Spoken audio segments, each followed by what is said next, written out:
Thing is, until you can erase 3 Februaries, shut up. Bang! Quality over quantity. LeBron has beaten some of the best competition in NBA history. He's the GOAT emoji. I will not cuss. I will not cuss. I will not swear. I will not swear. Where sports is the base, life and fun are the results. This is the Brian Snow Show.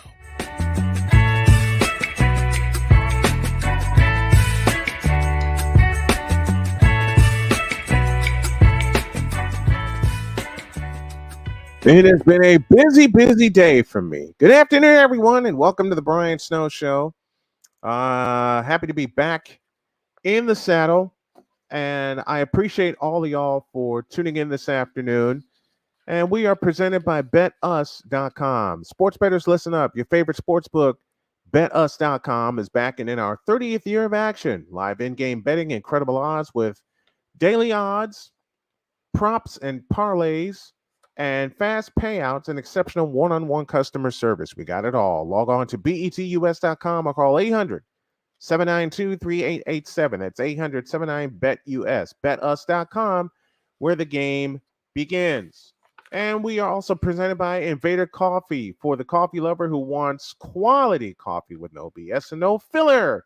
Invader Coffee is an ultra-premium, veteran-owned coffee company proudly delivering the best coffee your hard-earned money can buy. We aim to serve only the highest quality organic air-roasted coffee beans sourced from free trade farms all over the world. We keep things simple. The best coffee at an affordable price in order to provide you the value you deserve from your morning boost. 100% fair trade farms, whole or ground, 100% air-roasted coffee with a 100% money-back guarantee. That is Invader Coffee. And I got a whole bunch of paperwork in front of me here, and I apologize for all of that. What we're going to talk about today: LSU beats Florida in Game 3 of the Men's College World Series to win the national championship. Melvin Gordon says playing running back in the NFL literally sucks. I'm going to really touch on that. Brock Purdy takes another step forward in his recovery from elbow surgery. Dennis Rodman says Larry Bird would play in Europe, not in NBA in the modern era, and I agree with that. And a list of the names and shows reportedly affected by ESPN layoffs. And I'm going to get some help up here in just a moment. But Jay Spivey will join me at the bottom of this hour to talk all things LSU and Florida. And at 3:35, we're going to talk USFL at 3:35, and by Pat Ruffino of US who covers the USFL. We'll talk about all of that. Um, I I I I don't I don't even know where to begin. Cole set this up for me. Drew Timme signs with the Bucks after going undrafted, and I want to let me start there. Let me start there. Why is Drew Timme not getting any looks? Because he played 4 years? Is that it? Why is he not? I really don't know what to make of this. That I just don't know. I just don't get it. I just don't understand why he didn't get the looks that, you know, 4-year players used to get from back in the day. And I know this is modern NBA talking. I totally get that. But at the same damn time, thank you, Victor. Cultivation is not stylish at all. It really isn't. Cultivation is not stylish.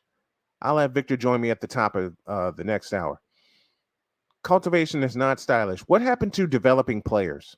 What happened to playing 4 years of college and then having the coach you up in the NBA and develop you into a Hall of Famer? What happened to that? What happened to that? The last player I knew that played 4 years of college and actually went into the right coaching situation and turned into a great player and then a Hall of Famer was Tim Duncan when he was drafted by the Spurs in 1998. Tim freaking Duncan. Y'all heard me. Tim Duncan. The last great player who became a Hall of Famer after playing 4 years of college. It's not stylish anymore. It's not I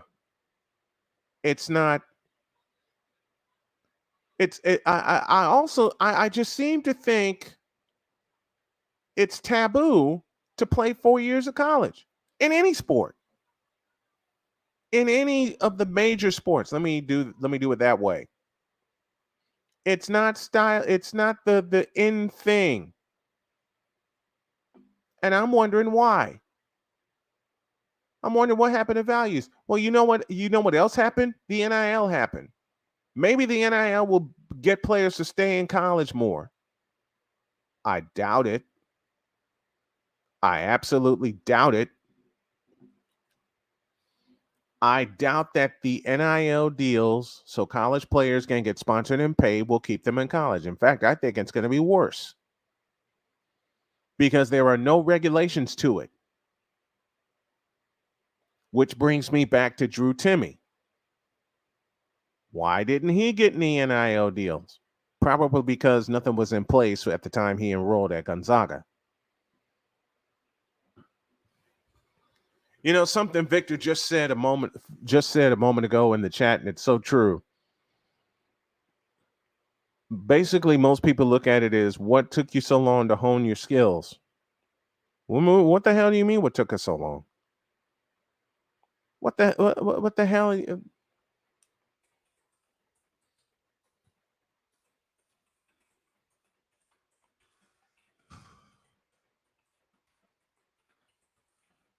Just, just forget the fact. Just forget the fact that players are actually taking the time to hone the smart ones are actually taking the time to hone their skills. And then there's a transfer portal thingy. It makes college athletes free agents. Thank you, Ryan McCarthy. And Ryan McCarthy, I got a bone to pick with you, and I mean that playfully. Why is this happening to college sports? It just says to me you can play 1 year at one place and 1 year at another place, and it just makes your resume seem littered. It's taboo to say I played at one school for 4 years. Mr. McCarthy, you were supposed to send me a present, and I didn't get it yet. It just makes it taboo to say I played at Gonzaga for 4 years under Mark Few who was a great coach, and now I'm ready to take my talents to the next level. Why is that so bad? Why is that so wrong?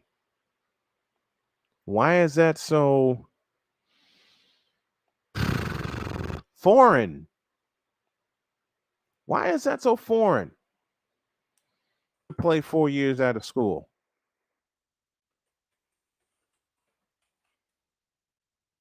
Why is it why is it such a foreign concept? That's what I want to know. Why is this such a foreign concept? Play 4 years out of school in any of the major sports.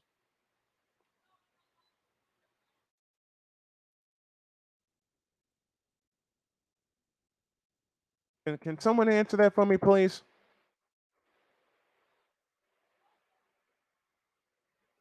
Can someone actually answer that for me? Why is it so taboo for folks like Drew Timme to not go undrafted? Why is it so taboo for Drew Timme to play 4 years in a school and not and get drafted and just go right onto the next level? You want to cater, the NBA is now catered to these players, if you want to call them as such, that come right out of high school. I'm looking right at you, LeBron James, for ushering in the quote unquote modern era. Players coming right out of high school that aren't ready. You know, there are exceptions to the rule. Moses Malone, Kevin Garnett, Kobe Bean Bryant. That actually took the time. To develop their game. Let me say that again. They came into the NBA with raw talent. They landed with the right teams. Garnett with Minnesota. Kobe Bryant traded to the Lakers, which was a great move for them. And then Moses Malone, who played in the ABA, got blocked by Dr. J, wound up in the NBA and won two MVPs in 3 years. Oh, by the way, he also won a championship. Kobe Bryant won 5 of them. Kevin Garnett got a championship. I don't want to make this about LeBron James ushering in the modern era in the NBA, but he sucks. You got players like LeBron James that don't want to be coached, to be better, to be greater, to be the player they were supposed to be. And frankly, it's too much. It's entirely too damn much. And I hate it. And I'm sorry about that, Tom. I will, from here on out, I will not utter another cuss word on any of my shows. I know I got to do better with that. But before I go to a break, what are you guys' thoughts? What are you guys' answers to the question of the day, which is, why is it so taboo to play 4 years out of school and not and get drafted, be coached up, get better, develop your game in the NBA, and become an all-time great? I echo the words of Jim Durham from April 20th, 1986, when talking about one Michael Jordan. A new NBA record has been set in the Boston Garden by an all-time great. I don't care if he's only played a year and change. He ranks right up there with the all-timers, which is what they falsely said about LeBron James and others for the longest time, and it doesn't apply. Back in the flash. This planet has been great to me. It's given me gifts that I can't even explain. It's given me adventures and memories I'll never forget. And Battleborn, I think, has given me the opportunity to go beyond and give something back. How can I be a better custodian to this planet and the place I live? That's where I am with Battleborn. Let's make the planet a better place.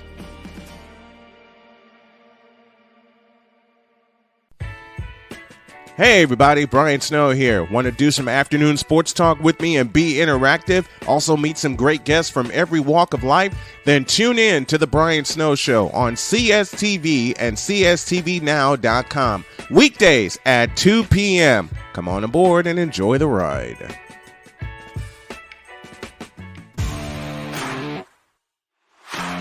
PK Tire Pro is your one-stop on-the-spot auto service headquarters for a complete line of quality tires and auto services. For years, we have provided the Stockton, California area with the latest products and unprecedented services for everything we sell. And for years, our customers have been coming back. Take a look around. If you don't find what you need, visit us in Stockton, California. From the latest and best in tire technology to the services required to keep your vehicle looking good and running great, PK Tire Pros can get you out on the road quickly and at an affordable price. Stop by soon to see why so many people consider PK Tire Pros to be the one-stop shop for all of their tire needs. At PK Tire Pros, our friendly and knowledgeable staff, quick and dependable service professionals, and affordable prices all come together to make driving out on a new set of tires easy. On top of that, we never tire of tires. Stop by and see us, and you'll be glad you did.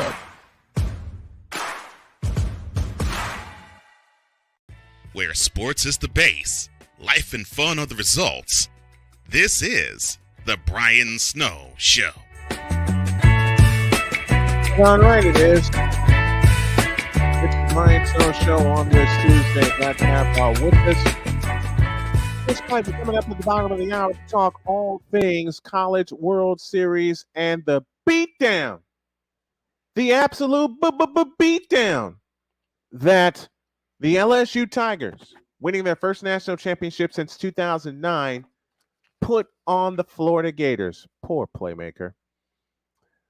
Free agent Melvin Gordon says playing running back in the NFL literally sucks. No. If you can hold on to the football, then it's a great thing. If you can stay with one team, it's a better thing. But Melvin Gordon's problems were highlighted at Wisconsin. You can't hold on to the football, dude. There's your problem right there. You cannot hold on to the football, period. Anybody see a lie with that? Anybody see a lie with that? If you can't hold on to the football, you're not going to get any carries. If you cannot hold on to the football, you're not going to, I don't know, get any work. Because the last two places where Melvin Gordon has played, what's happened? He dropped the ball more than once. Why do you think he got cut as quick as he did? Because he can't hold on to the football. I mean, a running back's shelf life is 10 years, okay? Give you that. Give you that. Simple solution, Melvin. Thank you, Ryan McCarthy. There's always the CFL, the XFL, or the USFL to work on your game. Players have played in different leagues and then gotten back to the NFL. Although Josh Gordon may be the lone exception to that rule.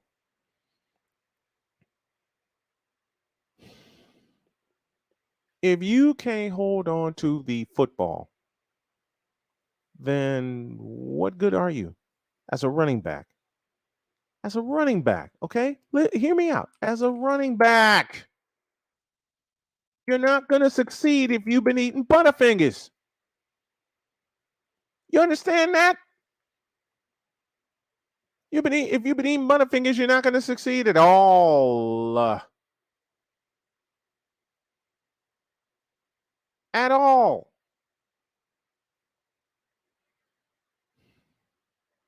How come people don't understand that?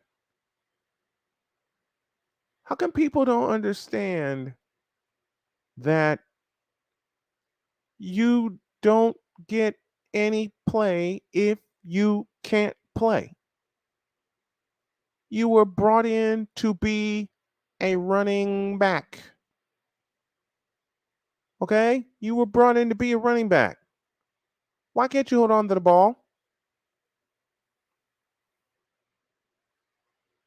Why can't you hold on to the ball? Huh? Playing running back literally sucks. Yeah, it sucks if you can't play correctly. Yeah, it sucks if you can't do anything to appease your fans, if you can't do anything to make people think, okay, I can actually play this game. I will not cuss. I will not cuss. I will not cuss. I will not cuss. If you can't do anything right to play this game, you fool, you can't do you don't deserve a job in the NFL. If you can't play, you can have all the talent in the world, but if you can't play or fit into a scheme, what good are you? End of story. What good are you? My gracious.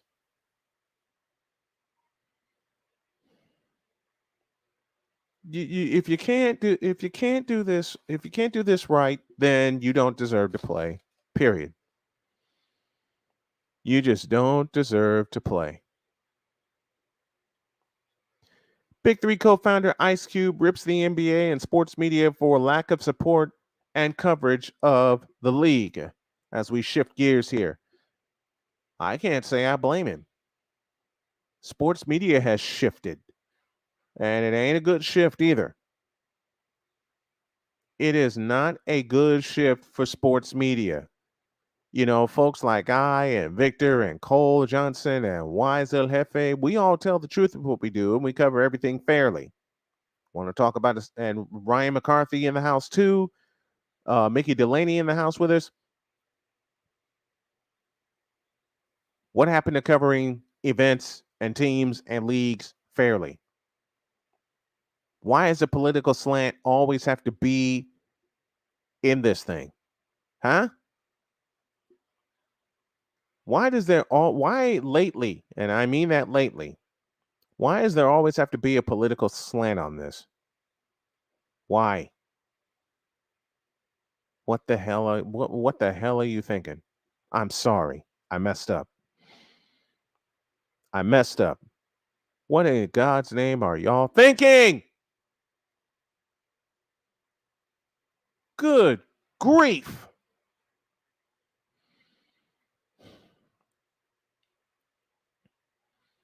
I really can't say that I blame Ice Cube for being as mad as he is. Because his big three the first year, and CBS Sports had the coverage, was doing great. And then all of a sudden it dropped off the face of the earth because CBS didn't want to cover him anymore. I want to know why. I want to know why. I want to know why that is. Huh?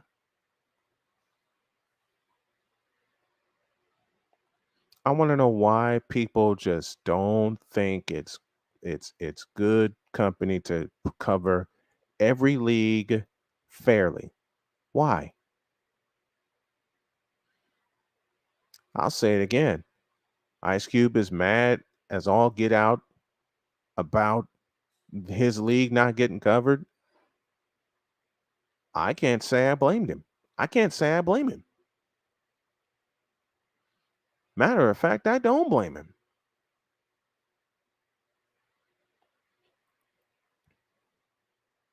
I don't blame him one doggone bit. Because everything is being covered unfairly. The smaller leagues, the minor leagues are being covered unfairly. And this includes the spring football leagues, although there's a slant to the USFL that we'll talk about later in the show. You know, and Victor just gave the best answer. Bottom line doesn't match up to the companies. Let me cover the big three. Let Snowman Multimedia and Comey Media and Real Wise and Real Wise Radio. Let us cover the USFL and the XFL. And the lack of a and speaking of the CFL, speaking of the USFL and the XFL, I beg your pardon. The lack of a radio network angers me. Unless I missed it, unless I totally missed it, the lack of a radio network for those leagues angers me. I mean, it's good to have help. CSTV will air the big three, and I'll call the doggone games. Ice Cube, bring your show out west, and we'll handle it. I am making a public plea right now. You want some fair coverage? CSTV will air your games, all of them, and I'll call as many as I can. We'll do a simulcast, television and radio. It's an area I know best. Television and radio. And yeah, I'm putting it all the way out there. I'm putting it all the way out there. I don't care what people think anymore. I just don't care.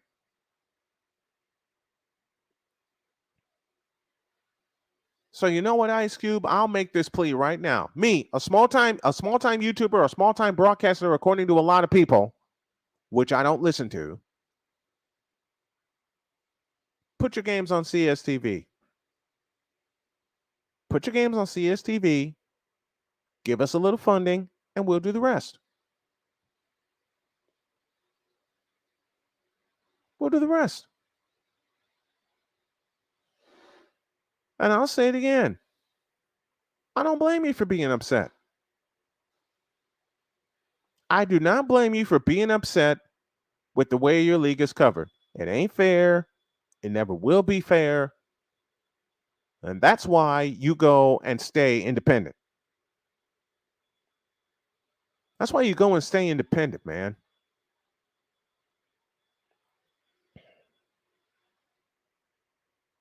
Hell, like I said, we'll cover the big three. CSTV is a veteran-owned company. Dibs on calling New Jersey Generals games. I'll act like Brent Musburger and join you. Just give us a little funding for travel, and we'll do the rest. Okay? Put your games on CSTV. I'm putting it out there right now. And Tom, I will do what you just requested of me when I sign off. And I mean every word of that. Put your games on CSTV, a veteran-owned company, and let's negotiate. Back in the deuce. Where sports is the base, life and fun are the results. This is The Brian Snow Show.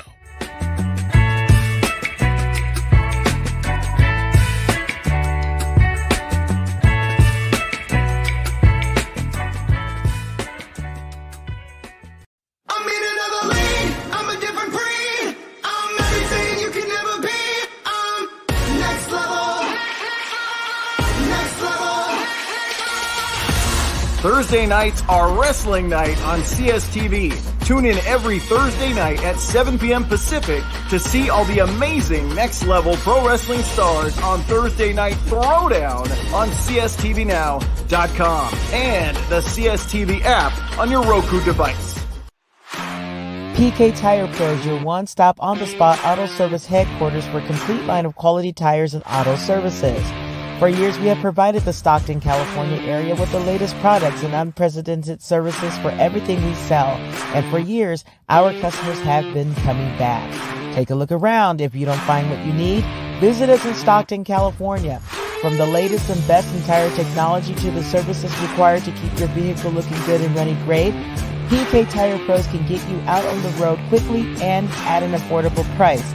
Stop by soon to see why so many people consider PK Tire Pros to be the one-stop shop for all of their tire needs. At PK Tire Pros, our friendly and knowledgeable staff, quick and dependable service professionals, and affordable prices all come together to make driving out on a new set of tires easy. On top of that, we never tire of tires. Stop by and see us, and you'll be glad you did.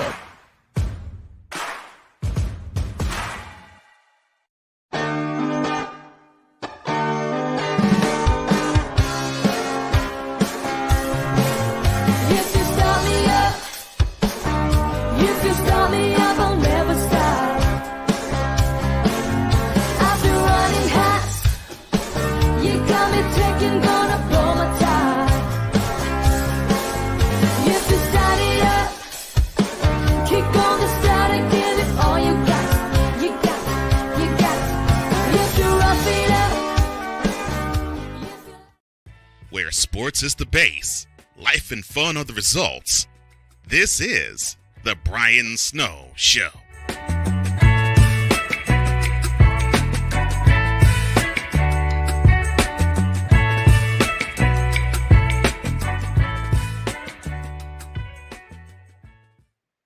A strike and an out away from a natty.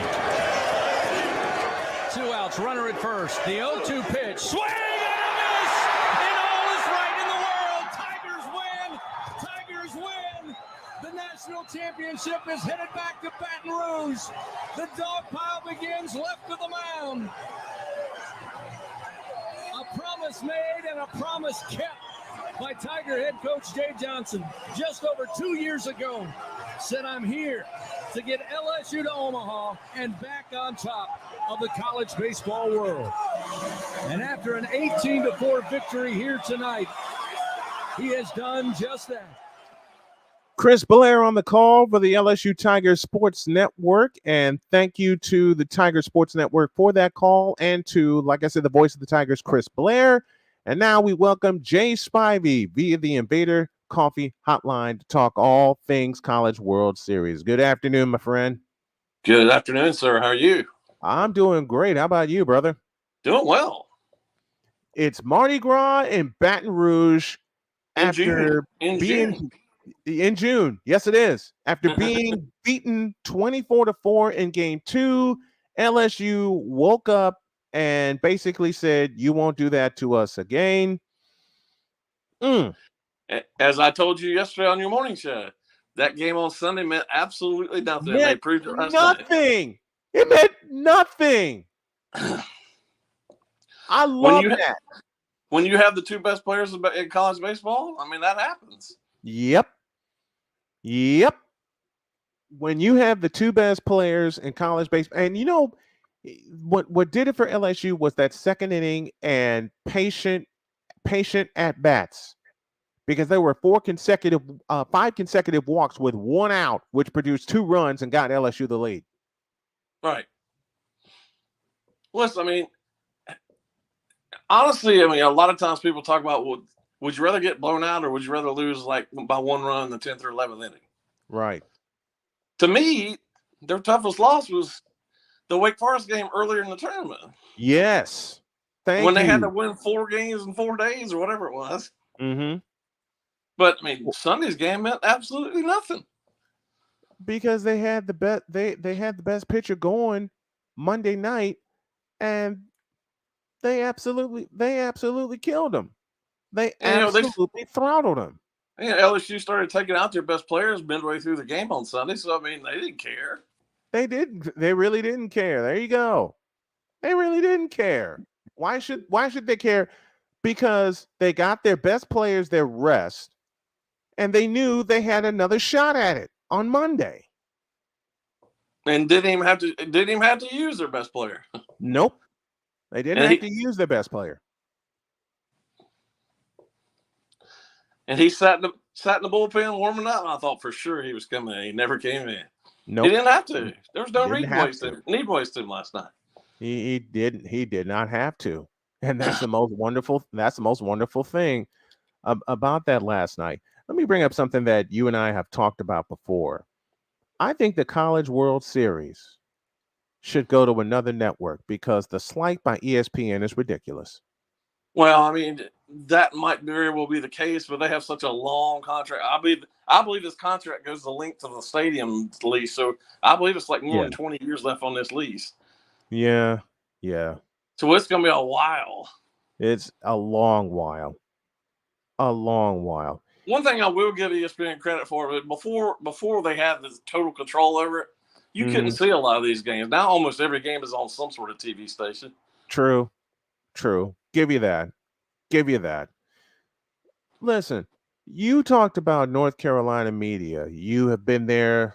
You've been in North Carolina media 30 plus years. I was there a couple of years, not that long ago. When Mick Mixon retired as the voice of the Panthers, I want to say it was Anish Shroff who was hired as the voice of the Panthers. That's correct. That's 100% correct. I reached out to him because Mick Mixon gave me a worldly um recommendation. He said whoever succeeds me as voice of the Panthers needs to be on your show. He said that to me all throughout the second season I had him on the air. I reached out to Anish. Told him I loved his work and I would love for you to be a part of my Panthers coverage. He never got back to me. Well, you know what? And not just him, but there's so many people in the media now who think they're better than everybody else. Mm-hmm. It wouldn't kill him to come on, even whether it be your show or even a much, much, much, much smaller show. Wouldn't kill him to come on those shows. Promote the team, promote yourself, promote the organization, whatever. I don't know. You almost have to do that this day and age. I'm not a huge fan of social media. I use it. Don't get me wrong, I do use it. Yeah, same. But I'm not a big fan of self-promotion. It just angers me that I reached out to him. I told him what I did with Mick, told him what I did with the Panthers, and at the time I reached out to him, I was in North Carolina and I said, I'm local, I'd love to have you. He never got back to me. Well, I think you and I are basically around the same age. I think that generation kind of below us, they just, for whatever reason, I just think they're better than everybody else. They just forget about what happened before they were born. Mm-hmm. Mm-hmm. The word I was looking for was endorsement that Mick Mixon gave me. He gave me that endorsement all year. Yeah. He gave me that endorsement all year because you were my second guest on Mondays when I did the show in North Carolina, and he always gave that endorsement. Well, that's nice. He always gave an endorsement that spot should be reserved for the next voice of the Carolina Panthers when he used to come on. And that's saying a lot coming from a former Carolina Tar Heel announcer. Yeah. I'm just kidding. I'm just kidding. But it was fun. It was fun having him on. And I had voice of the Tar Heels. I had him on. I had him on only once because his schedule was out of control, and I understand the appearances that he has to make. I totally understand that, but at least he agreed to come on. Probably the college announcers make more appearances, like you just said, than the pro announcers do. Right. Jones Angel is the fellow. Right. Yeah, Jones Angel was the fellow who came on with me, and we had a blast. Jones Angel and I had a blast previewing the 2021 Carolina Tar Heels football season. Now, he was up front with me when I asked him to come on, and he's saying, I got a bunch of other commitments, but I'll be able to come on, sporadically throughout the year. I get that. Not 100%. Just be upfront with you. And by that time, my health had gone sideways. So I had to stop doing the show. We had to move back to Indiana and all that. But I had a ball with him on. And he was so gracious about it and telling me, what his schedule was like. Right. He was so gracious about it, and I appreciate that. I appreciate you coming on each week, man. Oh, you're more than welcome. I'm happy to be on. I appreciate you. I appreciate you coming on. I enjoy it. Now on the morning show, almost 3 years now. Yeah, basically, yeah. I enjoy it. I really do. Well, we enjoy having you on. I enjoy having you on this spot also. Okay, let's switch gears and go to football. And I'll call this the Carolina Sports. I'll call this the Carolina Sports Report.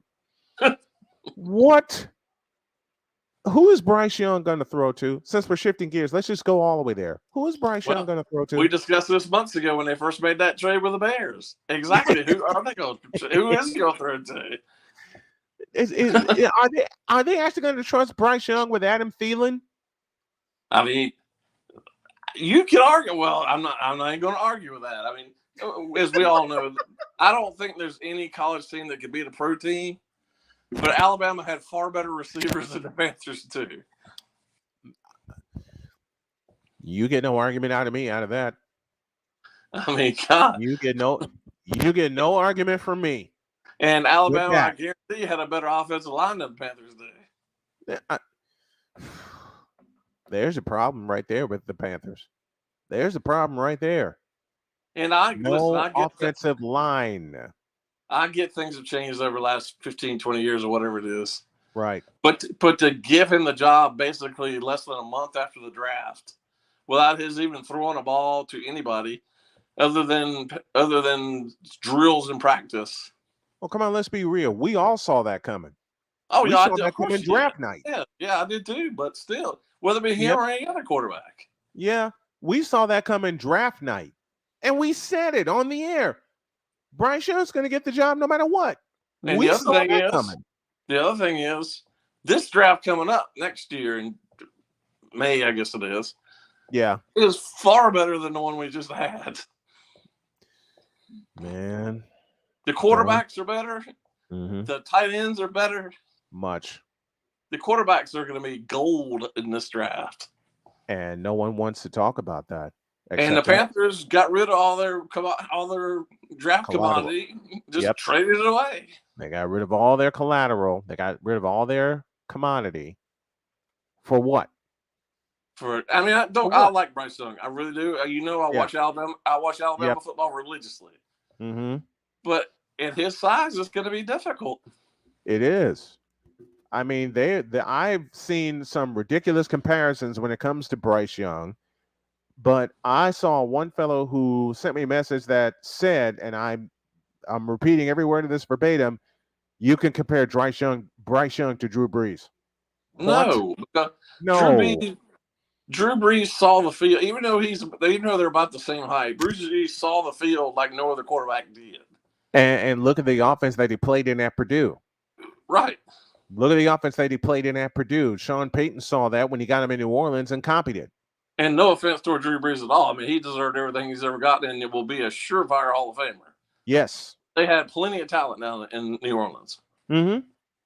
The Panthers right now don't have that. They don't have anything. They don't have anything. And the most important question, who's going to run the football?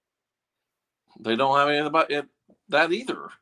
Who's gonna run the football for him?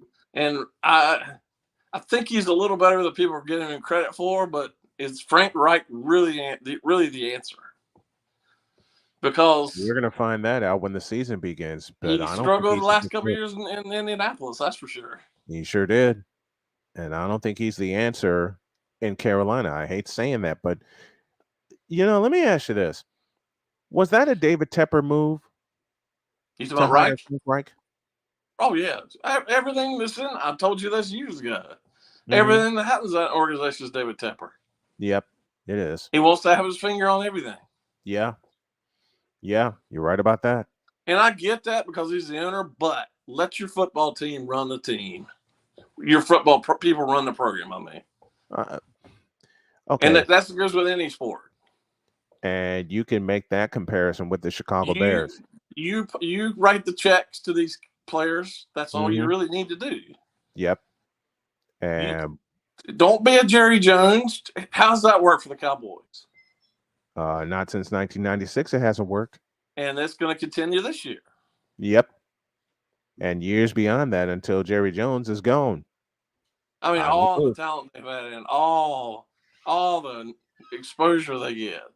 It's just non-stop, and they've done absolutely nothing. Not a thing. Not a doggone. They haven't done a doggone thing. They haven't even gotten to a conference championship, let alone a Super Bowl. Let alone a Super Bowl. The last 2 years, they haven't gotten out of the doggone division round. And you turn over to ESPN Sports Center every single night, whether it be at 6 or 11 o'clock, or even during the day. What are you hearing about? Nothing but Dak Prescott or what Jerry Jones is doing. Okay, so what has Dak Prescott I posed this question, and I will continue to pose it. And I know Victor's going to playfully yell at me, but we gotta be real.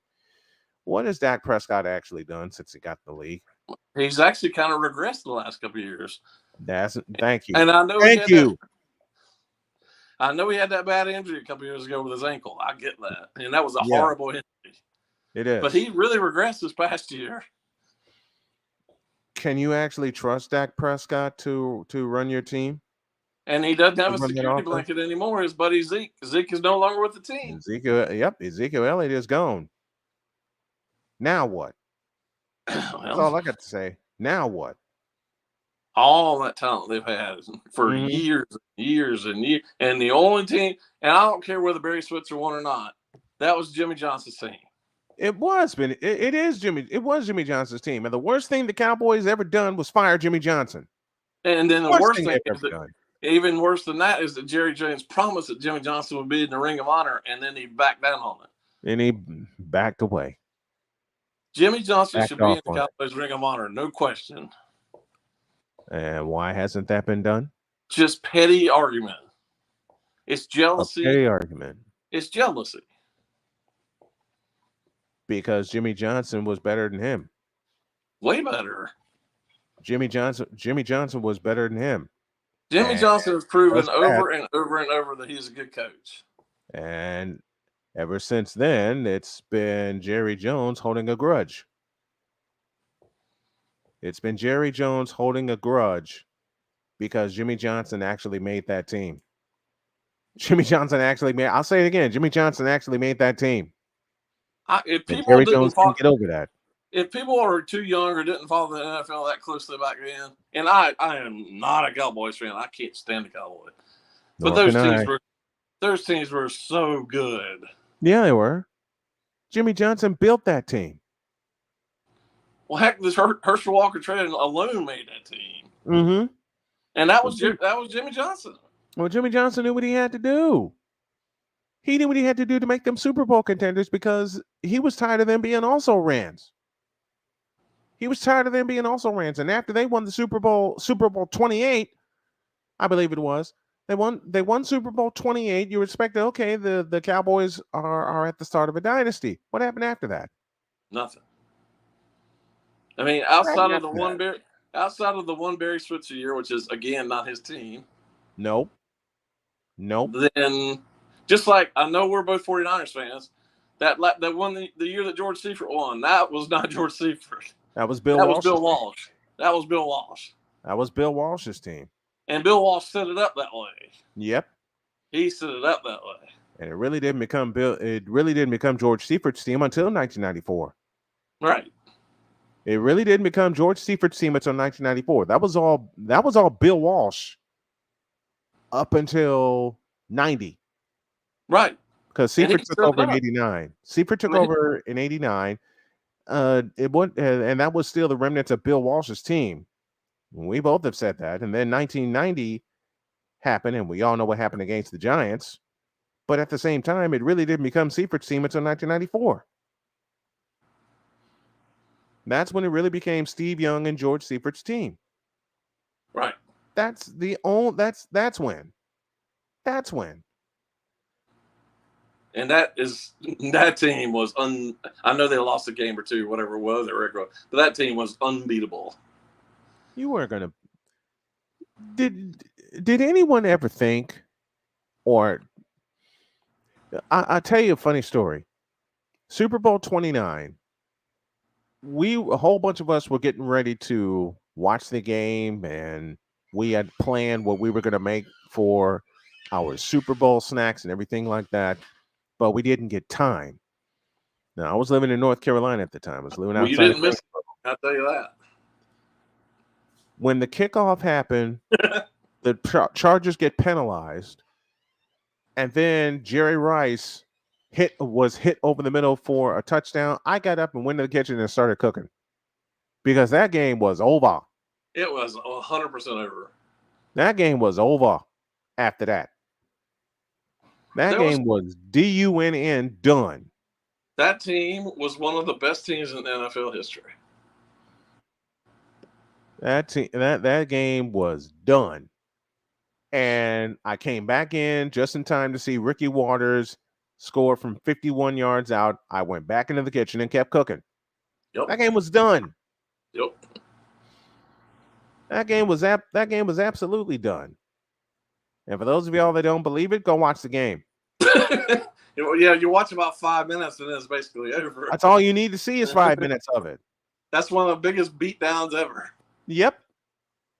And And most points in Super Bowl history, 49-26, total of 75. if you want to watch another one, watch when they beat the Broncos down too. 55-10. 55-10. I mean, who's gonna argue with that? My cousin asked me, do you think the Broncos have a chance? And I said, no, there's no way they're gonna beat the 49ers. And he says, why? Why don't you think they have a chance? I said, well, look at them. That's exactly what I said. I said, look at him. Yeah, he didn't let me forget that. And he called me and he goes, 50. He actually sent me a package.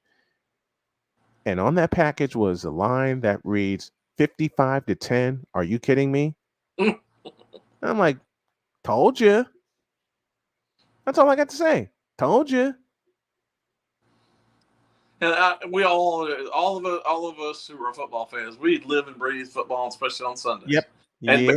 And what gets me is when announcers say this kid's going to play on Sundays. Well, the NFL is more than just Sundays. Tell them that. It's Sunday, it's Saturday, it's Thursday, it's Monday. I mean, they're playing Friday again this year. They're playing Friday after that. I mean, they play basically every week now. Every day, I mean. But what gets me is that these kids think they know everything. Mm-hmm. Go back on YouTube and watch a game back in the 80s and 90s when, like, the Cowboys and 49ers, the Cowboys and Redskins, or Cowboys and Giants, or whomever. Yes. Listen to a game that Pat Summerall and John Madden called and see if it didn't just light up your day. See, go back and watch. Those were the golden years. When you knew when Pat and John called a game on CBS or Fox when they went to Fox, you knew it was an event. It was an event. And when Monday Night Football was really Monday Night Football, that was an event. And it's so sad to see that it's not an event anymore. Well, people are watching 18,000 other channels now. Yeah. And what gets me is that on Super Bowl Sunday, what else are you watching? Mm-hmm. And you look, I know the ratings are great every year. I get that. But still, only half the country is watching the game. What's the other half doing?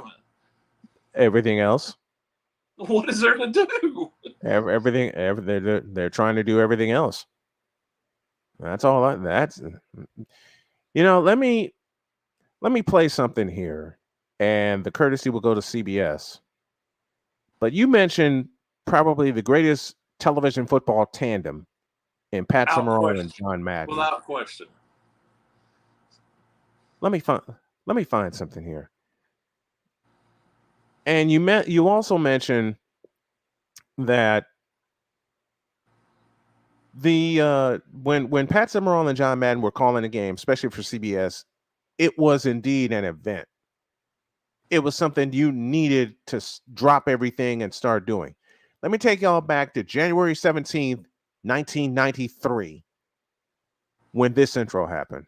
Championship game. They have never, ever beaten the Cowboys in a playoff game either. I'll tell you, it's going to take some kind of miracle.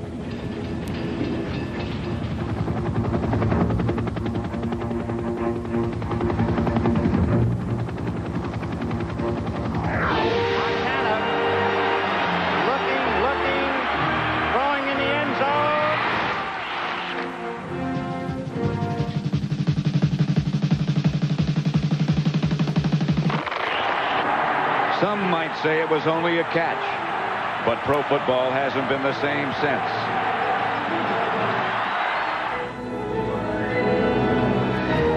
The 49er dynasty was officially launched that day, and although the faces have changed over the years, the results have not. The Niners are still on a roll. No one has won more games than San Francisco since then. No one has won more Super Bowls, and the ball keeps on bouncing their way.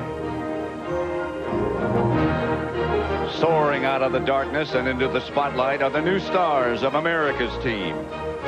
The tailspin that began over a decade ago hit rock bottom 4 years ago. Dallas won once. Now they've bounced back to within one victory of the Super Bowl.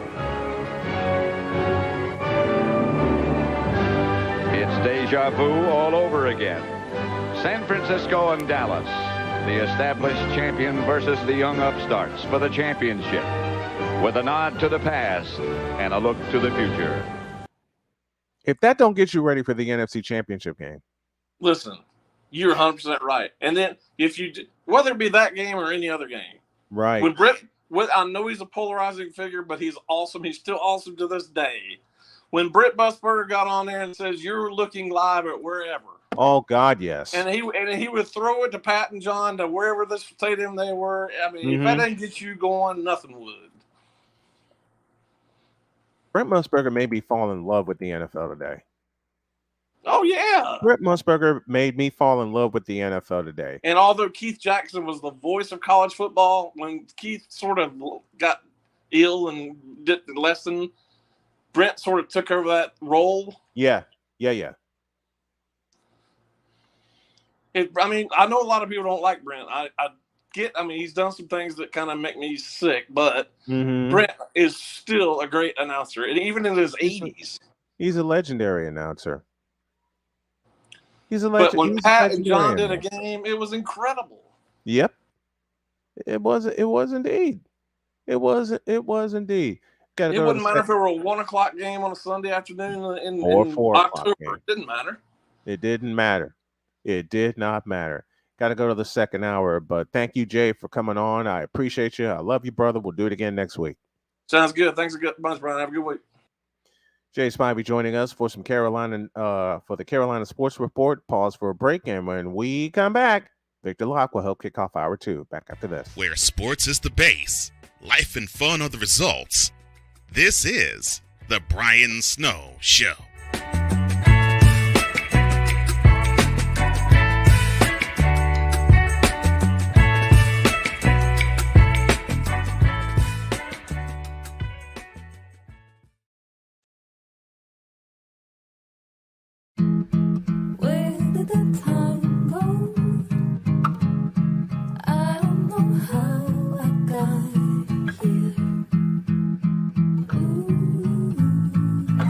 Done the hard part. You quit smoking. Now do the easy part and get scanned for lung cancer. If you smoked, you may still be at risk, but early detection could save your life. Talk to your doctor and learn more at savedbythescan.org. If you talk, they will hear you. We all want our kids to grow up safe and healthy, so we show them how. And we tell them with honest conversations that let them know what we expect. Not just one time, but every chance we get. That's especially important when it comes to alcohol and other drugs. Kids not only need to know the dangers and how to avoid them, they need to hear it often from you. And when it comes to pain medications, opioids, they need to know that they should never be taken without a prescription and never shared with friends or family. It's dangerous and illegal.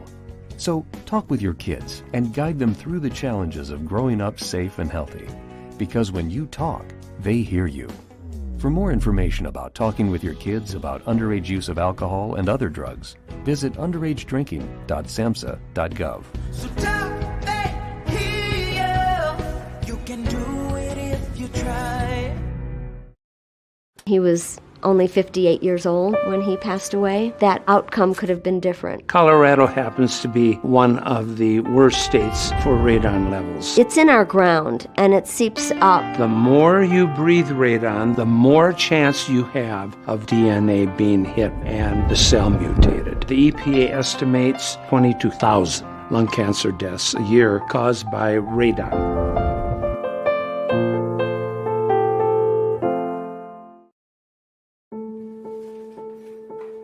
We all make choices. When it comes to alcohol, kids make choices whether to drink or not. Bye, Dad. Bye-bye. Remember, I'm going to Alex's party tonight and sleeping over. Have fun. Hey, have a seat for a second. Remind me about that party again? Alex is just... And adults make choices whether to talk about it. That's true of parents and every other trusted adult in a kid's life. Kids want to know our expectations when it comes to alcohol and other drugs. They want guidance and honest answers to their questions. And it makes a difference when the message is consistent and part of everyday conversations. So talk with your kids and help lead them on a positive path. Because when you talk, they hear you. For more information about talking with your kids about underage use of alcohol and other drugs, visit underagedrinking.samhsa.gov.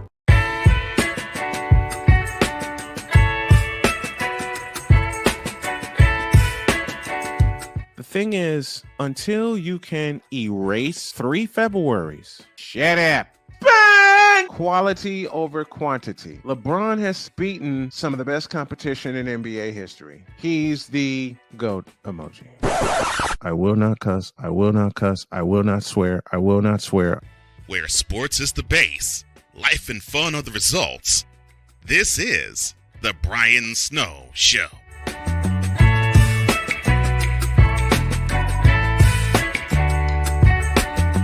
Oh, yeah. This is indeed the Brian Snow Show, hour 2 thereof. And I get to welcome Victor Locke to the program. Good afternoon, my friend. Good afternoon, Snowman. How are you? I'm feeling great. How about you? Kind of annoyed. Slightly annoyed. It seems like the Cosmos Why are you annoyed now? It seems like the Cosmos are making it my civic duty to have to bring up the latest issues. Yes, to bring up the latest issues. Oh dear. With a certain circus clown that just won't quit. Almost like, oh boy, we wrapped for yesterday. Yes, we did. I looked at my computer. Mm-hmm. The first thing on my timeline, Antonio Brown has sunk to a new low. I'm like, how? This man is literally near the Earth's core. How does he sink lower? Don't ask that question if you don't want the answer. Well, I got my answer. Oh dear. What do you do? So I found a little more about the reason why he's having legal action taken against him. Because not only did this idiot not pay the dues to the league, he didn't pay his team. So much so that in real time, one of the coaches saw the payment get deposited into his account. Mm-hmm. And then within minutes later, it got reversed back to Antonio Brown. So not Sorry. So not only are you minutes later. Now, can I just answer this way? Sure. No, God! No, Yeah. God, please, no! No! No! No! Remember when we said that he needs to be on a couch? No, I take that back. He needs to be in jail. It's get to the point where he needs to be jail. He's probably going to end up in jail because at some point, someone has to sit back and say, dude, now you're stealing from your employees. So the money that these people are counting on to provide for their families, pay their bills, stuff like that, you're siphoning that now? You see the look on my face, don't you? Yes. Does that answer your question? I don't understand. It's like every time I look at my timeline, I look at my headlines, the first thing I see is the clown at it again. But I'm going to try very hard to make this the very last time I talk about Antonio Clown. Now, where have I heard that line before? We'll see 12 hours later. But I'm going to try and make this the last time I speak about this fool. Because it's gotten ridiculous now. It's gotten ridiculous. Rant's over. Now, let's get on to the fun stuff. Because if I talk about Antonio Brown anymore, I'm going to punch a wall. Gee, that sounds familiar. It's just... Who the hell? Okay, you want to get on the fun stuff? Let's get on to the fun stuff. Yes. I'll bring up something we talked about this morning. Who the blank cares about Kyrita Herbal Tea and being a free agent? I have no idea. Apparently, people in Dallas do. And I'm wondering why. You talk about people like Antonio Brown, Kyrita Pinkett Smith is the same way. Kyrita Pinkett Smith. It is. Why do I love you saying that so much? Because you know it's true. Yeah, it is. It's something we talked about yesterday. Yep. About when the Negro League started and the hurdles they had to go through. And there were the many. amount of abuse they had to go through. It's not even just the verbal time. Mm-hmm. It was also of the physical kind. I mean, they were getting beat up. They were getting stuff thrown at them. Yeah, Threats. they were getting pelted. Big time. Threats towards their families. Mm-hmm. Not to mention the N-word being as common as "How you doing?" Yeah. And yet they persevered to the point where they are the legends that they are. So why is it taboo to be that way and to persevere through any and everything that you go through? Because everyone has to be liked. So you have Kyrita. I don't give two fifths of a half of a damn. I know. Most people never have. Most people don't. We are conditioned when we're younger to have emotional armor. Now, yes, can it be broken? Absolutely. Mm-hmm. You know, let's be honest. People say sticks and stones break my bones. Words will never hurt. You take enough words, it will start to sting. But you let it roll off you because you need to be tough in this world that we live in. Mm-hmm. So for someone like Kyrie to being paid millions of dollars to play basketball, to go to a visiting team's arena and not expect to be booed. Michael Jordan was booed and cheered at every visiting arena he went through, and all he did on a nightly basis was drop 40 on him. Snowman, there are people who revel in it. I revel in it. Kobe did. Kobe reveled in away teams hating him because in the end they respected Kobe reveled in it. Larry Bird reveled in it. Julius Erving reveled in it. The great players reveled in it. Dennis Rodman reveled in it. Oh, Dennis Rodman. Dennis Rodman made a living. Dennis Rodman bathed in animosity. Mm-hmm. And don't get twisted. All he did was show up to play, and that's what you're supposed to do. But for some reason, it is like this. It's this thing now of we need to everyone to like us. Sorry, or we need everyone to like these players. It's like some people are just not going to like them, and the legends are able to get past that. Also, I kind of wonder. You said legend. A lot of I've heard, and I'm going to sit back and let you go off because I heard people saying that Kyrie Irving was a legend. A legend in what? Crying, temper tantrums, diva-ship. That's the only things I can see Kyrie being a doggone legend. He said diva-ship, y'all. He said diva-ship. What on earth has Kyrie done to be a legend? He's only got one ring. And that was a big assist from the NBA. It's like, what has he done to me? He went to Brooklyn, right? He went to Brooklyn, and everyone was always saying, KD and Kyrie. Oh, Brooklyn about to take over. And I was one of the few that said when. And people were waiting, like, yeah, I think they're gonna start taking titles away. And it's like, and yeah, but that never happened. My question was when. When? When the hell was that going to happen? I don't know. I don't know where they thought this was going to happen. What the hell was that going to happen? It is maddening how much we put certain people on pedestals, and they don't deserve to be there. You just climbed in my head. You just climbed in my head. They don't deserve to be there. Nope, they don't. I'm sorry, but they don't deserve to be there. They sure don't. What has Kyrie done to be called a legend? Nothing. I'm sorry. Did I say something wrong? No, Did I tell a lie? No.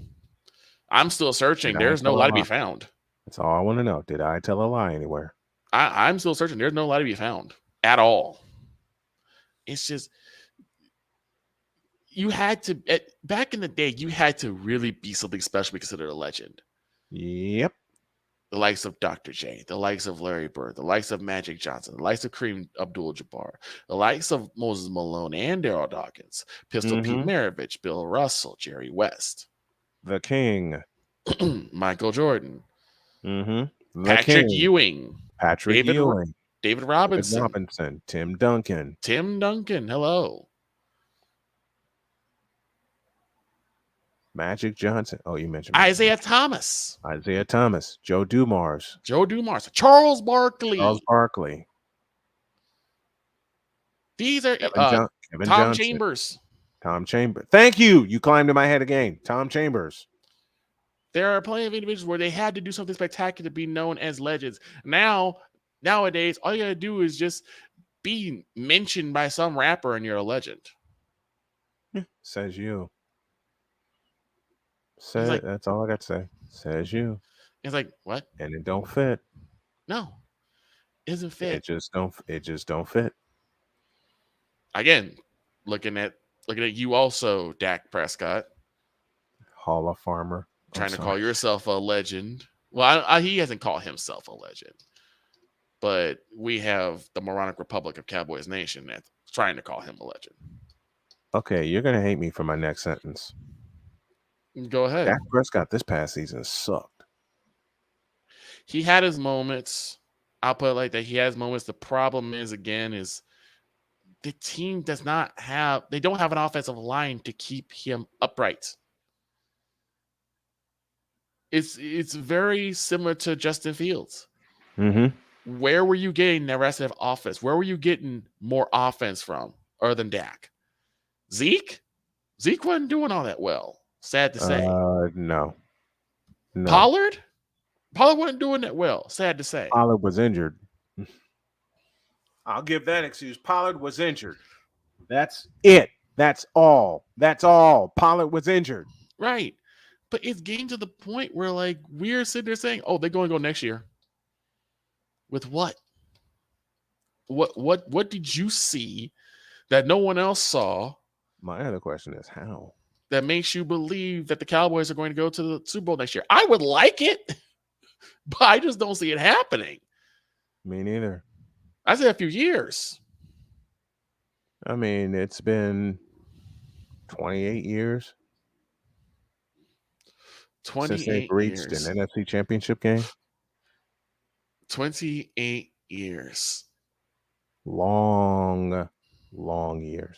So that means years. I was probably 9 or 10 Mm-hmm. since the last time. I'm 39 now. Ugh. So I'm probably 9 or 10 years old last time that happened. And yet we still got the Gold Cause of America scene. I'm just saying, we put so much undue pressure on ourselves. Yeah.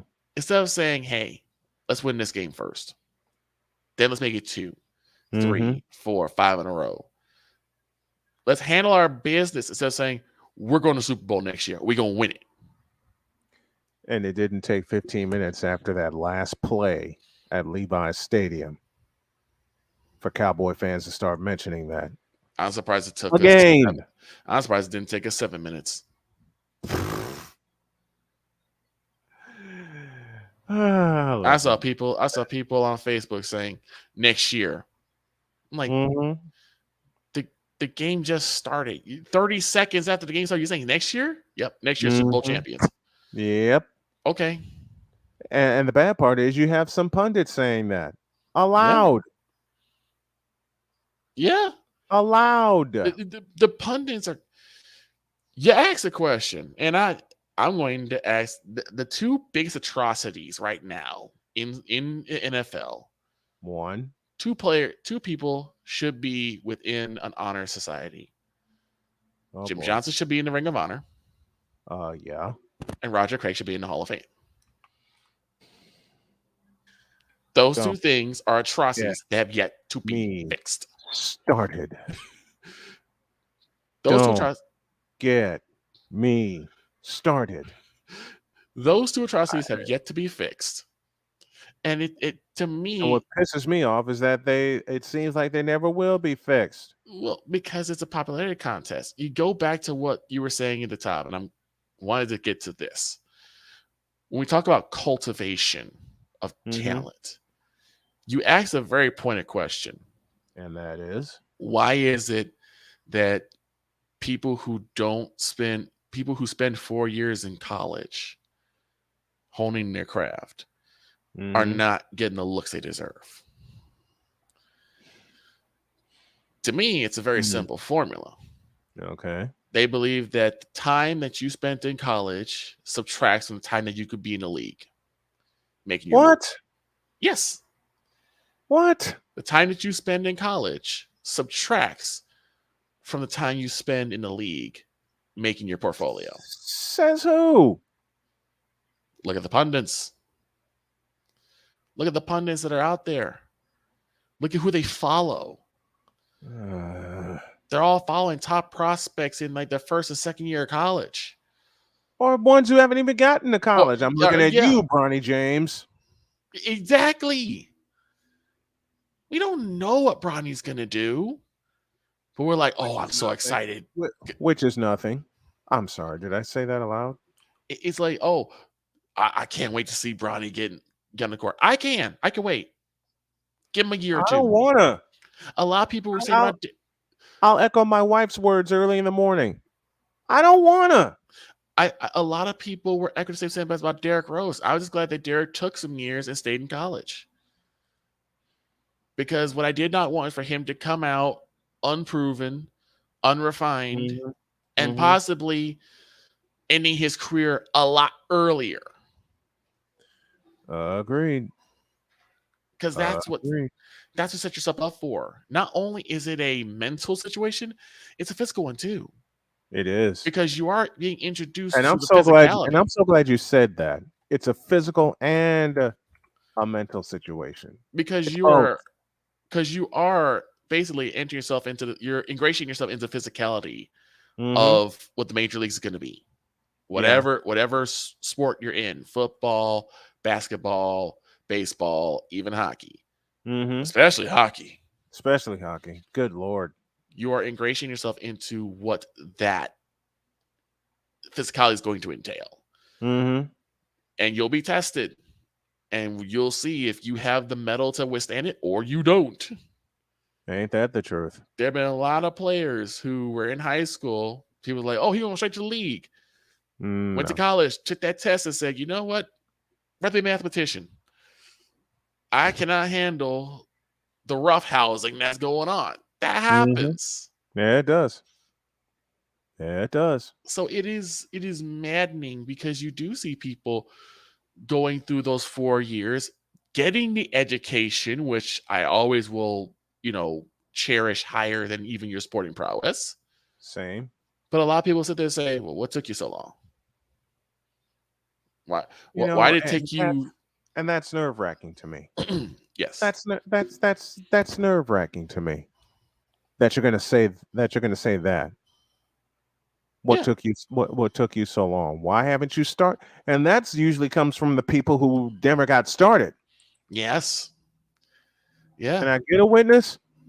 Amen. Because it comes from people that never got started. Duh. And I hate to put it that way, but duh. Yeah. Because again, sorry. Those 4 years, you need to cultivate what type of person you're going to be. And it does mold you to be more coachable. Because a lot of the college coaches, not all of them, there are some jerks, some jackwagons, but you have a lot of the coaches want to see these players succeed, not just in the court, but in life. And so they're a bit more tentative. They are like farmers. They're like gardeners. They like to cultivate these players to being moldable, to being teachable, so that they do come out with better skills, with more polished skills, more fundamental skills. Did you just cuss? Yes, I did. Good. And it Good. allows these players to go into the league with more of a fully functional arsenal. Mm-hmm.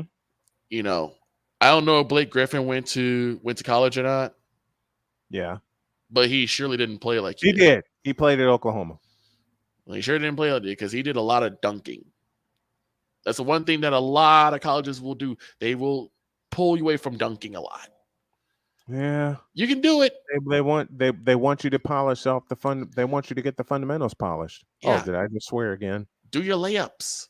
Mm-hmm. Do your set shots. Get your jump shots going. You know a drill I used to see when I first started covering college basketball? You start right under the basket. Yep. And you make that, and then you just take a couple steps back. And you improve and you try to work on your range from there. You don't just go in and start shooting 3-pointers. You got to start right at the basket because people didn't know. A lot of players miss layups. Lots of them. That's embarrassing.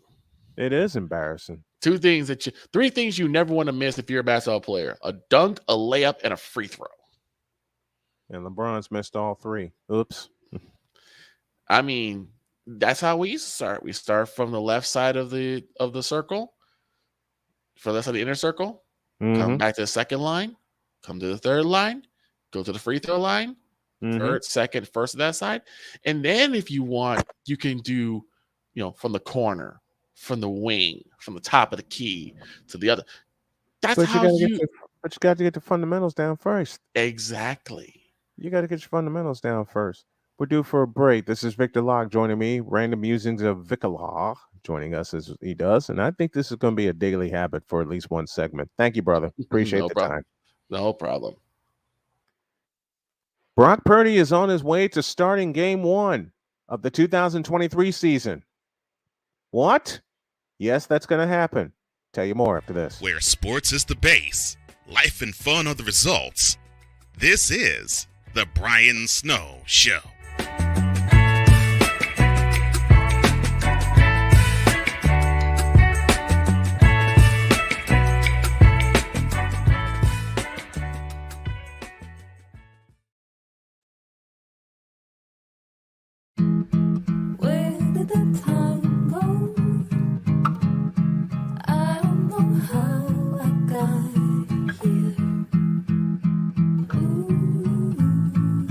You've done the hard part. You quit smoking. Now do the easy part and get scanned for lung cancer. If you smoked, you may still be at risk, but early detection could save your life. Talk to your doctor and learn more at savedbythescan.org. If you talk and they will hear you. We all want our kids to grow up safe and healthy, so we show them how. And we tell them with honest conversations that let them know what we expect. Not just one time, but every chance we get. That's especially important when it comes to alcohol and other drugs. Kids not only need to know the dangers and how to avoid them, they need to hear it often from you. And when it comes to pain medications, opioids, they need to know that they should never be taken without a prescription and never shared with friends or family. It's dangerous and illegal.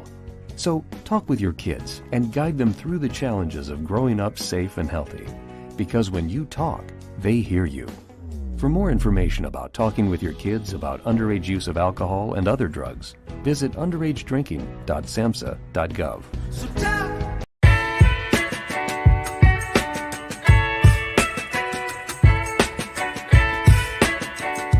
The thing is, until you can erase 3 Februaries, shut up. Where sports is the base, life and fun are the results. This is the Brian Snow Show.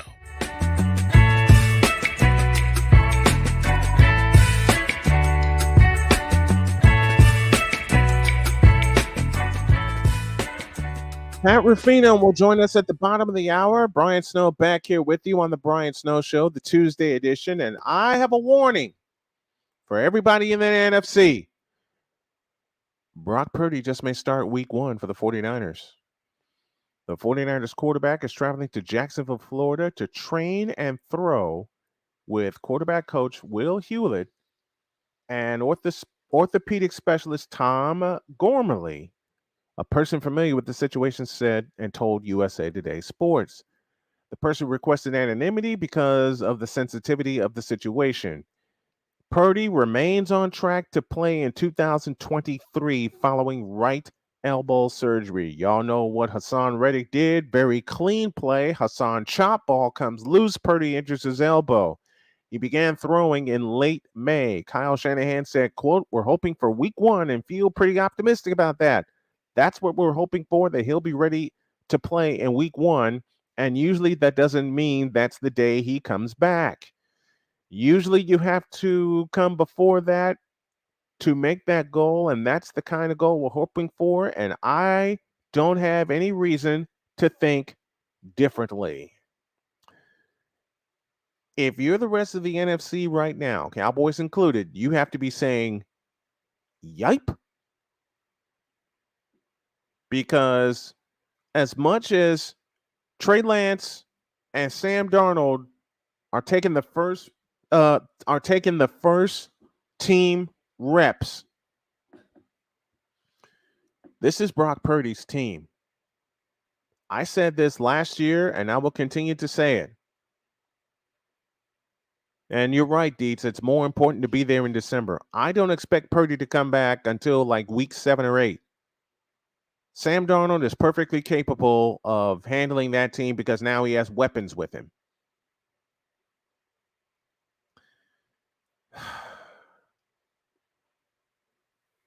But if you're the rest of the NFC, you got to be saying yipes. Because at any time, Brock Purdy, looming in the shadows, could step right back into that offense. And remember what Brock Purdy did with that offense. He made it sing. He absolutely made it sing. Averaging 35 points per game. 41 against Seattle, only 19 against the Cowboys, and of course only 7 against Philadelphia. So, Dietz, I agree with you. It's more important to be there in December.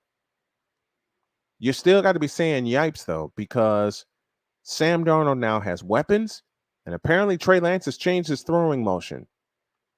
You got to wonder who is going to take the opening snap for San Francisco. Would I love for it to be Brock Purdy? Yes, I would. Is it going to happen? My eyes and my heart tells me no. I would love for it to happen, but I don't think it will. And you don't want to run with that kind of injury that he had. You want to stay on schedule, and you also don't want to rush back. As you know, Purdy won his first 7 starts, including playoff as a rookie before losing to the Eagles. He tallied 1,374 passing yards, 13 touchdowns, and 4 interceptions in 5 career regular season games. And his first 3 playoff games, 569 yards, including 300 plus against Seattle, 3 touchdowns, and no interceptions in his first 3 playoff games. Let me say that again. 3 playoff games, and I'm making this comparison to Dak Prescott. How many playoff games? And this is not a rhetorical question. I need someone to tell me. And I want to be sure I get the number right. How many playoff games has Dak Prescott played in the last 2 seasons? That grand total would be 3. Lost in the wild card against Frisco last year, and then this past season, beat Tampa Bay in the wild card, and then got beat up against the 49ers in the divisional round. That's 3 in 2 seasons. Brock Purdy played 3 playoff games in 1 season. Granted, he only played 1 snap, but he started that 3rd playoff game. Folks. And remember, the 49ers were 3-4 after getting beat to death by the Kansas City Chiefs. I nearly said Kansas City Royals. I'm sorry. After getting beat to death by the Kansas City Chiefs. Well, that all changed.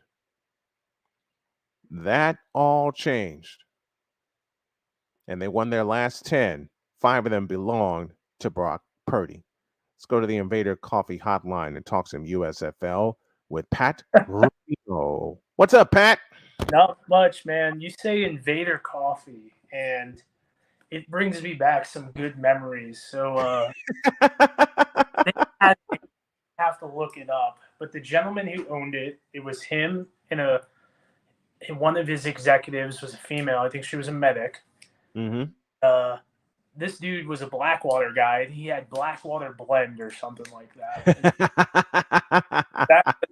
I used to drink way more than I ever cared to admit. So, I mean, I don't know what his sponsorship budget is, but I got a pod, man. If he wants to come my way, man. But yeah, they had 2 offices. One was in Killeen and one was in Austin. Mm-hmm. Yeah, so God, what was his name? I forgot his name, but he kind of looked. It was Wes Whitlock. That was his name. Okay. Yeah. All about it. Gotta love it. Gotta love it. Pat Rufino is joining us on our Invader Coffee Hotline, and let's talk USFL. The Birmingham Stallions are back in the championship game to face the Pittsburgh Maulers. What? I mean, a couple weeks ago, I was talking about it. I said, why not Pittsburgh? You know what I mean? Like, why not? True. Yeah. True. It's pretty crazy to think it came to fruition a little bit, but I mean, and talked about this a little bit earlier today. Let's break down Pittsburgh, right? It's a good story. Mm-hmm. Got Boogie Roberts, one of the faces of the league. Terry Poole, kind of a cast off from the Generals, providing a quarterback change, And it's funny, I use the example, and Sam will like this, but it's when Jason Kelsey did his thing where he was like, no one, Ray Horton's got no experience. Jaron Horton's too young. You remember that when they won the Super Bowl? Yes, yeah, indeed. Kind of how yes, I feel. Indeed. I talk about the Reuben Foster don't got it anymore. Terry Poole's too old. Like Barely Gaither's too slow. Isaiah Henny's too short. So when you break down their roster position by position, I mean it's a good team. Some questions at the offensive line, of course, but who doesn't? There's not enough left tackles to play in the NFL. You think you're going to have them in the USFL? No, not a chance.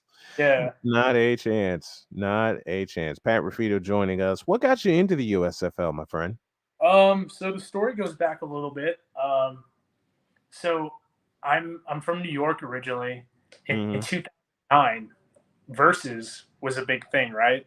Right. I remember Versus. Yeah, I think Cuban owned it. And so in 2009, Versus is a big thing, and there was this cool team called the New York Sentinels, and it had Simeon Rice on there. Mm-hmm. And I was like, oh, man, and I always used to get Simeon Rice confused with Derek Burgess because I always thought Javon Curse because I was like, 88 or something like that. So I knew what alt football was from the UFL, and a lot of Jets greats on that. On Brian Bollinger, Josh McCown was obviously there, and Denny Green. I was a big Denny Green guy as well. Right. And he had Dante there. So that was the first, and then it obviously went away, and then this thing called see if we know it. The Fall Experimental Football League came around, 2014, and I got into that a little bit because it was in Brooklyn, and I was living in Queens at the time. It was a Brooklyn, and and Josh Freeman played on that team, and Mike Golick Jr. played on that team, and there's another guy in the league as well. But one notable guy was a guy named Jake Heaps, who's actually Russell Wilson's trainer. Nice. So, yeah, it was 3 years of that. That was a Brian Woods endeavor. That goes away. We see the spring league. I didn't really get too into that. I actually went to showcases because I was working in Austin. Right. And I got David Ash play in the former Texas quarterback. He played, so that was pretty awesome. So it's like kind of dabbling. And then I was in Afghanistan in 2019. Mm-hmm. I used to play the AAF games on YouTube. Yeah. So our cable was all jacked up, and like I was living out in town in Kabul, so it wasn't, internet wasn't the most reliable. So I used to watch them on YouTube all the time. Right. Kind of like fell in love with it, be straight up about it. Started meeting some guys. I've been doing some personal security and whatnot, and a couple of those offensive linemen and I have dabbled in the circle. Not that I worked with them, two of them from the industry. They played in the NFL for a little bit, and then when you're a big guy, what are you going to do? Right. Right. Some of them didn't go to all their classes, but common thing for athletes. And got into the AAF. XFL 2020 came around. I was living in Missouri. Was getting ready to go. Went to like a DC game or a Guardians game. I can't remember, on the East Coast, and then it was just got pretty into it. Got into the spring league in 2021. The interest is still building, and I was doing a lot of articles and whatnot, like for my buddy. And then I talked to this guy named Matt Lyons from News Hub, and he was like, "Yeah, man, send a sample article to this email." And it's grown for me into a lot of stuff, and that's great. Yeah, so that's absolutely great. Yeah, I would say great. Since the spring league, I've been pretty into it. Man, I love it. I love it. I remember the old USFL with the Chicago Blitz and the old Philadelphia Stars who became the Baltimore Stars. The Michigan Panthers played the Silverdome. I gotta touch this. Why hasn't attendance been there for the USFL in its first 2 seasons? Oh man, I don't know, because I think we see Birmingham is doing pretty okay for the Stallions. I think we can all agree on that. I think Michigan's been okay. I think Ford Field doesn't do as much justice because I think it's a little bigger, so you can get like 15,000 people there, and people aren't gonna know.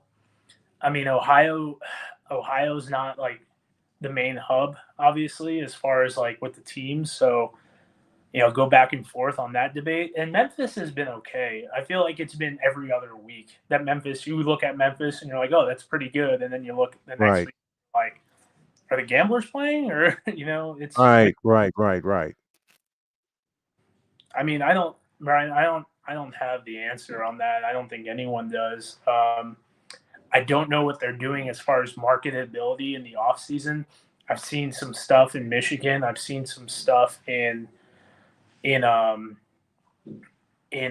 what's the word I'm looking for? In Birmingham. I've been to Memphis a couple of times since the season started, or prior to the season. I have worked down there, and my guys have told me, like, I've asked about it because they'll be around Liberty Bank, and they're like, dude, I don't even know what you're talking about. Yeah. So what do they have to change to get some fan? I know they're getting a ton of money from their TV networks. Yeah. And let me ask this: why don't they have a radio network following them? I think Memphis does now, and I think Birmingham did as well. Mm-hmm. Nothing in Ohio, from my understanding. There's a gentleman named Angelo Fioris. He does some stuff. He's based out of New Jersey. He does some, but I think that's by his own fruition. Then like he went to the network, the radio, Fox Sports in Jersey or something, and was like, hey, we should do this. Like, and I don't know the story, but I know he's been big over there doing that stuff. What would it take for... Oh, hell, let me go ahead and just put this out there. What would it take for my network to do a radio game of the week? Like you hear in the NFL and the NBA and Major League Baseball. What would it take for one network like mine, and I'm throwing it out there, to do a USFL game of the week? What would it take? Just an email and a conversation, and what can you do for me would probably be the best. You know what I mean? Like, I don't. I don't disagree. Whom do I'll go ahead and ask my follow-up question. Whom do I email about it? I will not put anyone's email out live. Okay. Fair enough. DM me, I will definitely give you the comms director's email. I'd love to do it. I would love to have a chance to do it. All right, our championship is this weekend, and well, give me your overall thoughts of season 2 in the USFL as compared to season 1. I think with any spring football league, there's haves and have-nots, right? And it's funny because we're in a little bit of uncharted territory with this that we haven't seen since 2009, 2010. Because obviously there's off seasons, right, for the USFL. So I felt that we had a very high tier of teams, and then we've had some to the side. You saw the teams making a lot of moves in the off season. And I know this is very simple talk, but I felt like you saw which teams figured out the off season, figured out the best way to do it. And then you saw other teams that kind of were like the New Jersey Generals, for example. They kind of stood pat. The Philadelphia Stars, I felt like, kind of just stood by. And you saw that especially that a lot of their biggest offseason signings there's Corey Coleman, obviously, and then they didn't really address offensive line that much. And it kind of felt like they didn't really address defense until, later in the offseason / early in the season. So I felt like you saw the teams that really figured out the offseason, and then you saw teams that kind of just willy-nilly did and maybe have to pull some of their evaluation and whatnot. Yeah, and do you think the grade of the play overall fell off, or are there points where the league can improve as a whole? Because my partner Cole Johnson on my morning show predicts a crash by the USFL, and I see it both ways. I do see it succeeding if they make the right moves, but I also see a pending crash as well if they don't. In your opinion, what are some of the things they can do to market it better and get some butts in the seats? I mean, I think it's obviously tapping into the local markets that they're going to be in. Obviously, right now, it appears that Canton is coming back, but we don't know what teams, and comms even came out and said, we don't know what teams are going to be in Canton next year. We'll have those details. They put a tweet out about it. So obviously some during the season marketing would be a big thing. Maybe some, off-season community engagement would be a big thing. I think you kind of got Birmingham pretty down pat. I think Birmingham has been showing out for these people. I think some more in Detroit and Memphis, going into season 3, being like, hey, we are here to stay. But something I've talked about as far as with the recruitment of players is what's the word I'm looking for? Is taking those 2 weeks where the XFL can't do anything with players, and once they start training camp and poaching all these guys who didn't get signed by futures deals. I think when you do that, you can get a lot of high caliber players of guys who, before they want to go and do and I call it a cameo in the XFL, where they sign up for 5 weeks, like what Philip Lindsay did.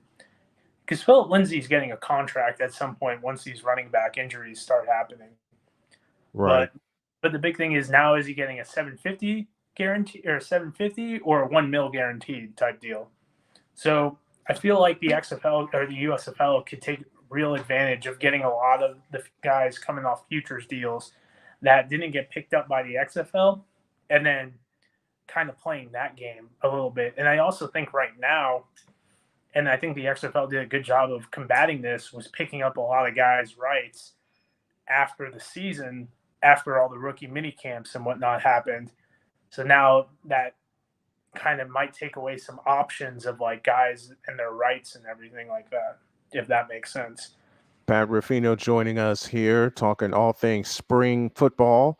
Let's go to the XFL. And the first question I want to ask you is, why do you think they held the championship in San Antonio instead of St. Louis, where the fan draw was? Oh man, I might get a little bit of trouble in this, but I live very close to St. Louis. I work in St. Louis a lot. I have a lot of love for the city. but it might not be the safest place to have a bunch of yuppies, excuse my language, about people who might not understand what St. Louis is about. Right. You have a lot of people from a lot of different places, and I love the city, but there's stuff to do here, but it's a little bit more spread out. Like you could go down to the boardwalk and by the Alamo Dome, and whatnot. And I think you could do some stuff in like the Four Seasons and whatnot. Mm-hmm. It might not be, you can go down to like Ballpark Village and then walk your way up to the Dome. Right. It might not be the best thing for people unless they're running shuttles and whatnot, or from, the Dome to the Armory, Mm-hmm. Foundry, rather, in places like that. Well, The Rock said that the league lost $60 million this past season. Can they come back from that I think going so. into 2024? I think so. I think there's a lot of startup costs, right? There's a lot of building infrastructure that they did. There's a lot Mhm. of learn. There was a lot of things that they probably bought that they didn't think that they probably didn't need. There were probably some salaries that they didn't think they would be paying of players who were supposed to draw more. So Right.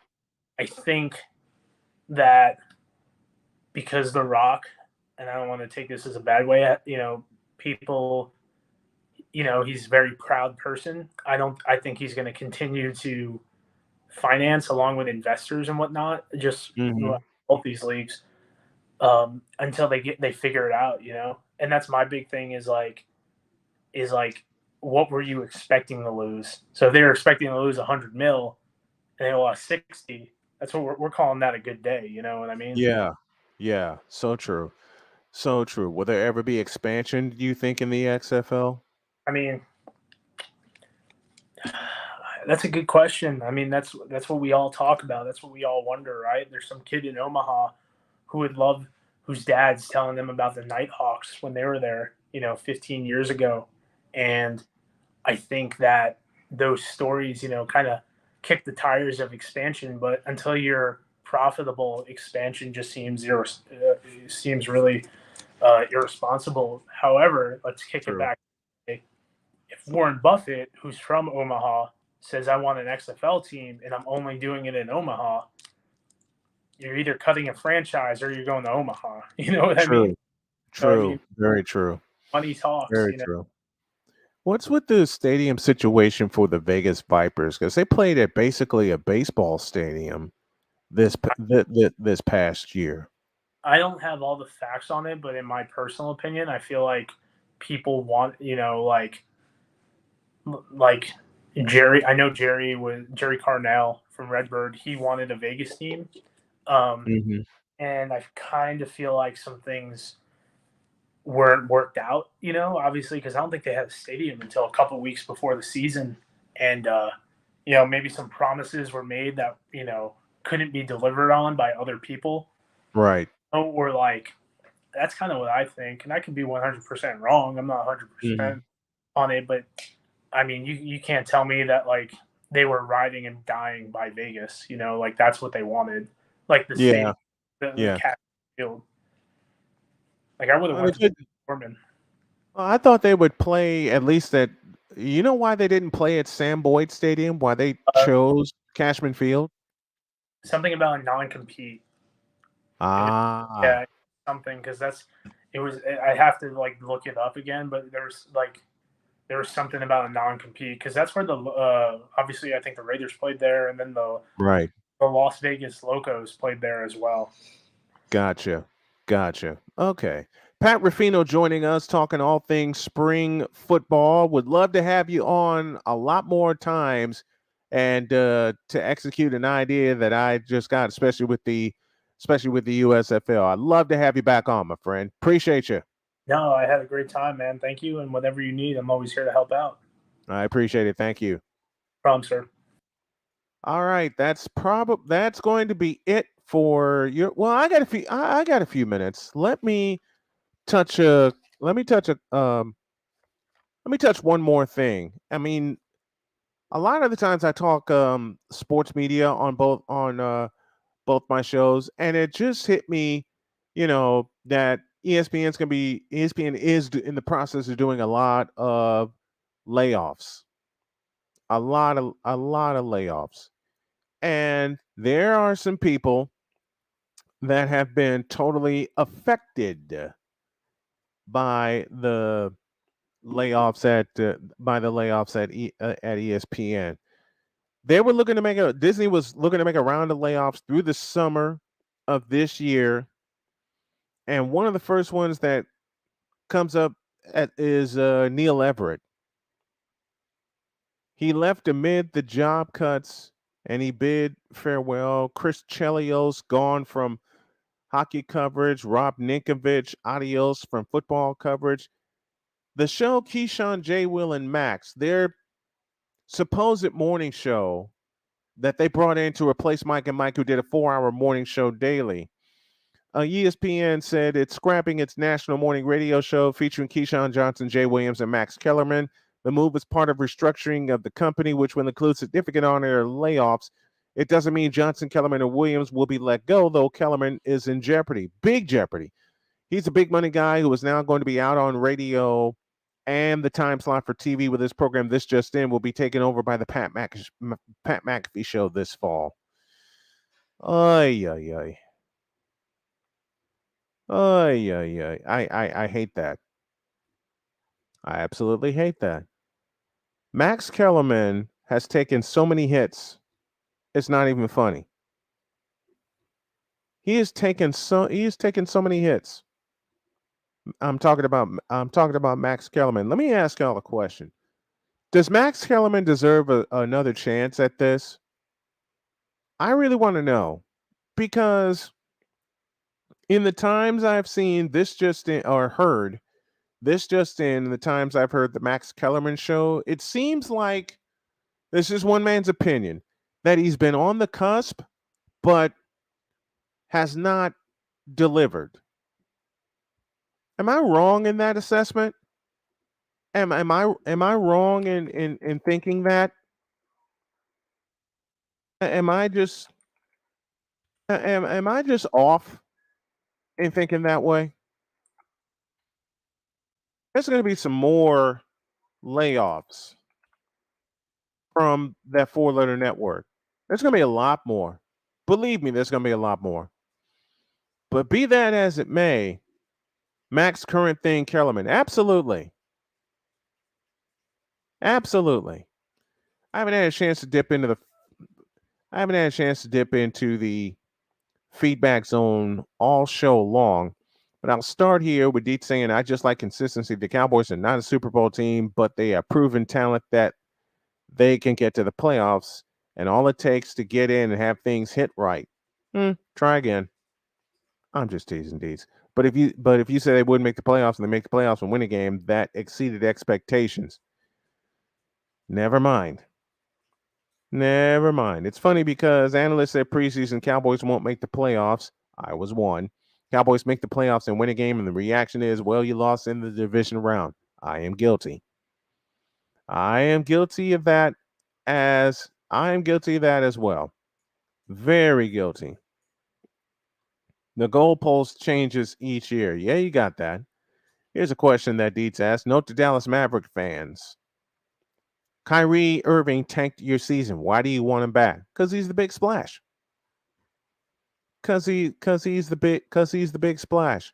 Apparently, I said something about their Kang, and Hawk TV didn't like it. Like, he sucks. I'm sorry. I didn't mean that. Like, he's not a good basketball player. I'm sorry. Didn't mean that. Like, he should go away and not come back. I'm sorry. I didn't mean that. I did not mean that. No man doesn't believe the slander. Slander about what? Who did I slander and why?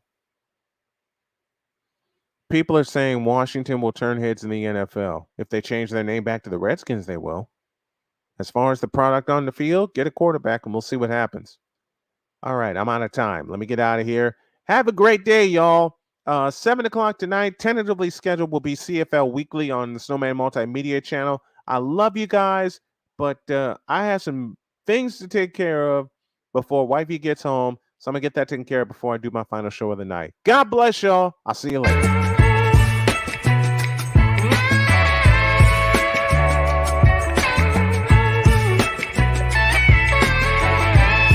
Thank you for tuning into The Brian Snow Show, where sports is the base, life and fun are the results.